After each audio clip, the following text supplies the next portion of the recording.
Dans cette formation, nous allons voir maintenant comment importer une image de type RAW, donc R-A-W, directement dans Photoshop afin de la retoucher. Donc les photographies qui sont prises en format RAW sont accessibles lorsque vous prenez par exemple des photos avec un appareil photo de type réflexe.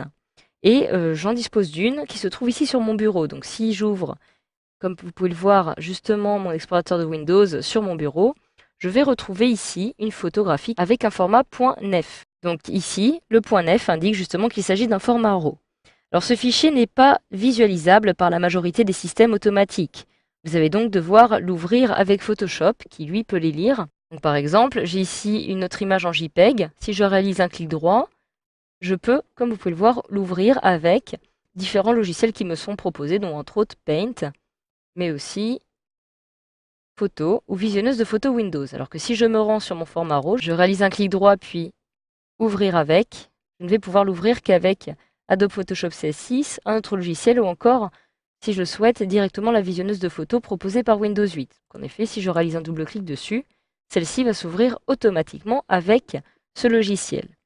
J'appuie sur le menu Démarrer, sur la touche correspondante pour retrouver ici mon bureau. Et je vais maintenant pouvoir décider de l'ouvrir directement dans mon logiciel Photoshop en la retrouvant ici sur mon bureau.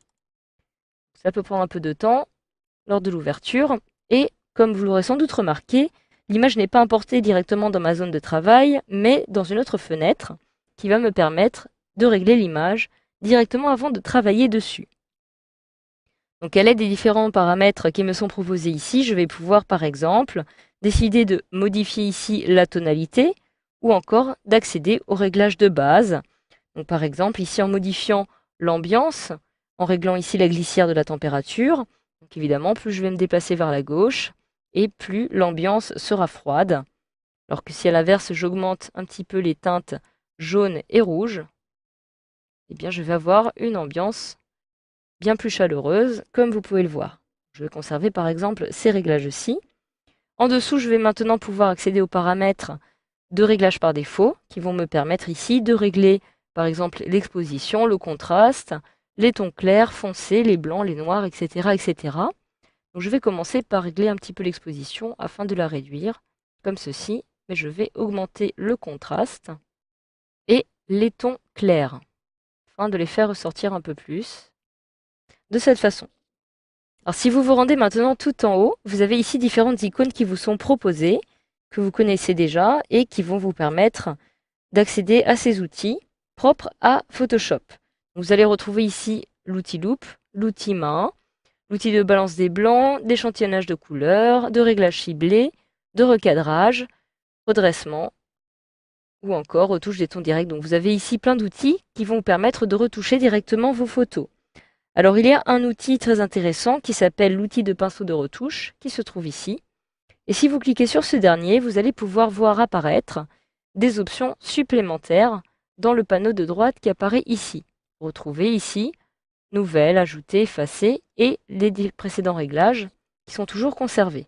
Donc à l'aide de ce pinceau, vous allez pouvoir maintenant spécifier certaines zones auxquelles vous souhaitez appliquer des réglages. Donc admettons par exemple que je souhaite régler ici l'exposition.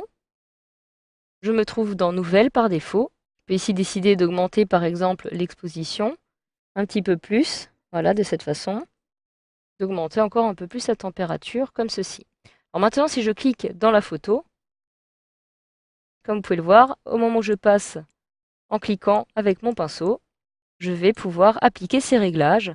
Ça va me permettre par exemple d'éclairer les zones qui apparaissent ici, de façon à modifier la teinte à cet endroit-ci. Cela est très utile. Il va me permettre donc de colorer un peu plus mon image en lui appliquant ces différents réglages. Donc voilà, maintenant si je souhaite ajouter une nouvelle transformation supplémentaire, par défaut, automatiquement, je me trouve ici dans Ajouter. Je vais donc maintenant cliquer dans Nouvelle et pour en ajouter une autre, je peux ici décider, par exemple, d'augmenter les contrastes un petit peu plus. Et à chaque fois que je vais passer dans ces zones-ci,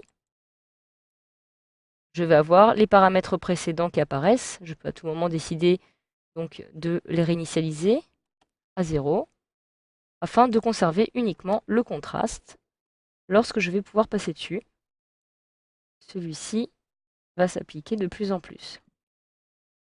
Donc voilà, maintenant je peux décider d'ouvrir cet objet dans Photoshop une fois que je l'ai retouché. Il me suffit alors de cliquer sur Ouvrir une image. Donc cela peut prendre un peu de temps. Et voilà, j'ai désormais dans ma zone de travail mon image en point RAW qui a été importée avant d'être retouchée dans mon logiciel Photoshop CS6.